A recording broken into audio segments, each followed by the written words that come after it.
Peace, infinite waters, diving deep once again. We are out here in the heart of nature, baby. Yes. With the beautiful Heather.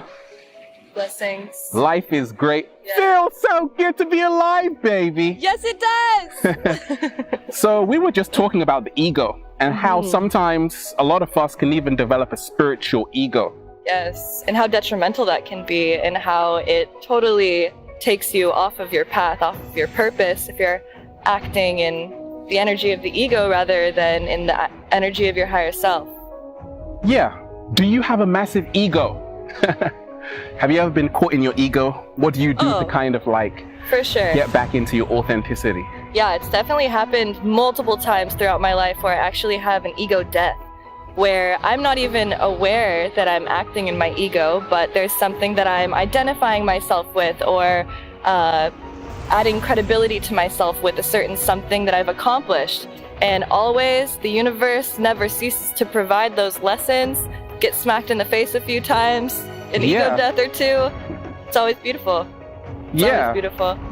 I've been caught in my ego a few times, and I always say, the universe will always put you in your place. Yes. You can think, oh, I'm going to win with the ego.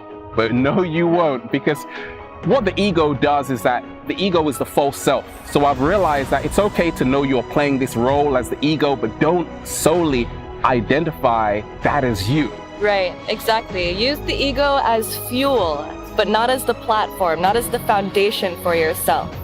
It can help you to... we, in a sense, use ego to activate us to share information and share knowledge. To even be able to want to share anything is partially fueled by ego, but it's also in conjunction with the higher self, because we're also speaking from our heart, honoring our soul, being authentic, genuine, and humble.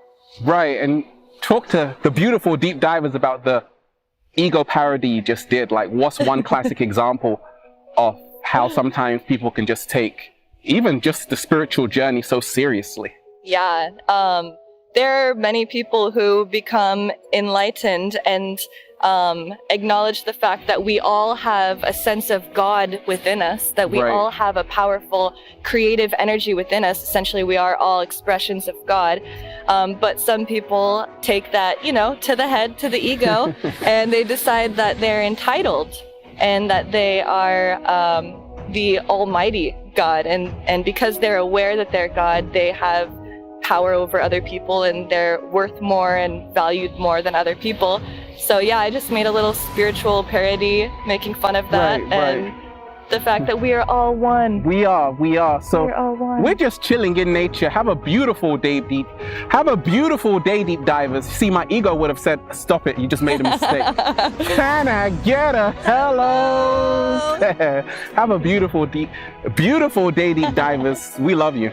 Ego checks on point. Ego checks on point. Infinite waters, diving deep once again. Stay well, stay healthy. Peace. You! I'm getting out of my ego right now. Yep, few ego deaths. Me too.